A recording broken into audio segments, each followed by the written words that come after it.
Orang mungkin sekarang mengiranya saya menghafal Quran saja. Alhamdulillah saya juga menghafal Injil, menghafal Bible. Ya, dan saya meriset. Biasanya kalau sudah ada versi baru, saya beli. Jadi saya punya banyak koleksi Bible di rumah. Saya simpan di kantor di ruang riset sekarang. Termasuk yang Talmud, versi-versi kekinian dan sebagainya, saya koleksi juga. Nah, ini ada Alkitab terjemahan baru, Holy Bible, New International Version. Ini versi internasionalnya. Di sini ada peta.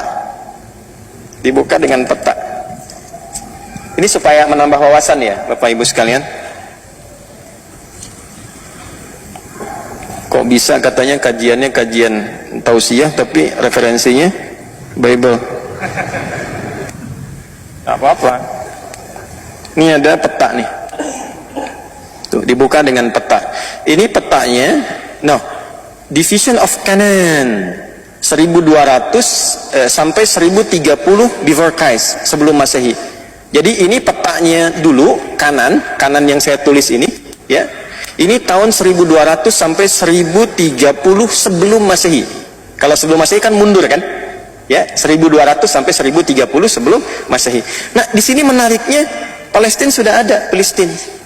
Mas, coba bangun sini, Mas. Bangun, Mas. Biar dikira saya ngeduga-duga gitu kan, dibaca. Coba, ini kacamata saya salah apa enggak nih? Ini tulisannya apa? Palestina. Ini yang ini. Iya. Betul kan tulisannya? Burung. Palestina ya? Palestina. Palestina. Ya. Baik. Mas, bangun Mas sini. Ya, lihat sini. Nih, ada tulisan apa ini? Mana? Ini. Iya, Palestina. Palestina. Saya mau tanya, Gaza sudah ada belum Gaza nih yang sekarang kami? Ada nggak? Ada nih Gaza. Oh, jangan tebak-tebakan Pak. Udah ada. Tuh. Ada nggak? Ada Gaza. Nah, Gaza itu sudah masuk bagian sudah ada. Jadi sebelum duduk lagi silakan. Jadi Gaza itu di peta yang ada di perjanjian ini di Bible ya, Bible ya, di versi yang internasional itu ada petanya. Gaza itu sudah ada bahkan sebelum Masehi. Jadi peta 1200 sampai dengan 1030 sebelum kelahiran Nabi Isa alaihissalam, before Christ, sebelum Masehi, itu sudah ada petanya Palestina dan Gaza sudah ada di sini.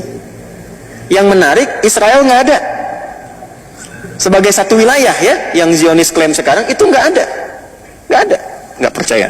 Mas bangun nih, bangun antum supaya nggak ngantuk. Ya.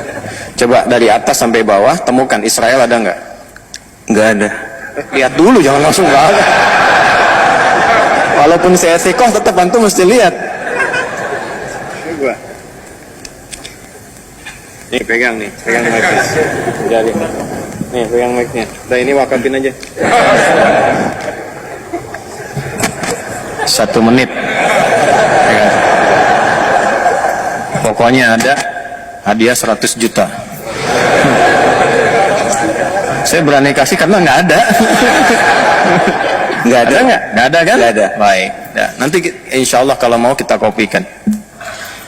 Ya, ini satu koleksi yang kami punya. Di sini nggak ada. Jadi memang dari sejak sebelum Masehi pun Palestina sudah ada.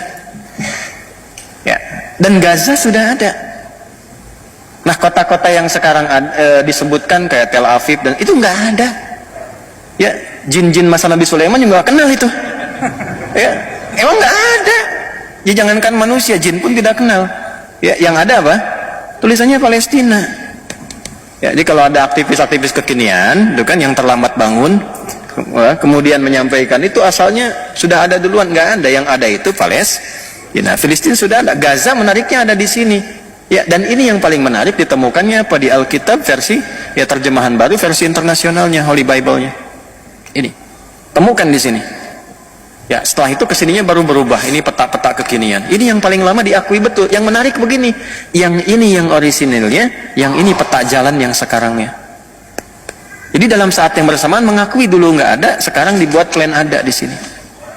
Ini yang nggak ada dari sini. Ini penyebaran semua anak cucunya Nabi Yakub alaihissalam, yang 12 tadi, yang asbat anak-anaknya, ini bahkan disebutkan di sini daerah mana saja. Zebulun di mana, Izhar di mana, kemudian Yusuf di mana, disebutkan di sini semua.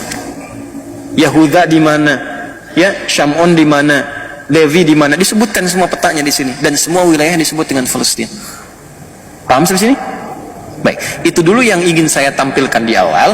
Nah, di bumi inilah kemudian Nabi Ibrahim alaihissalam hidup, Ishak kemudian hidup, ya, Sayyidah Hajar mengandung, dan yang paling unik nanti ketika mengandung itu dan lalu melahirkan Ismail alaihissalam, lahirnya di Kan'an sama persis di situ. Cuma nanti dihijrahkan di awal hidup, ya, ke kota Mekah Al-Mukarramah untuk memberikan satu definisi yang kuat tentang fitrahnya semua nabi yang hijrah. Ya, tentang semua nabi yang hijrah. Nanti Nabi Yusuf pun kan hijrah. Jelas ya? Nabi Yusuf pun hijrah. Jadi ketika kemudian Nabi Ismail itu dihijrahkan dari kecil untuk memberikan kesan bahwa ini akan melahirkan keturunan di akhir yang sempurna dari segi kenabiannya, yaitu Nabi Muhammad sallallahu alaihi wasallam.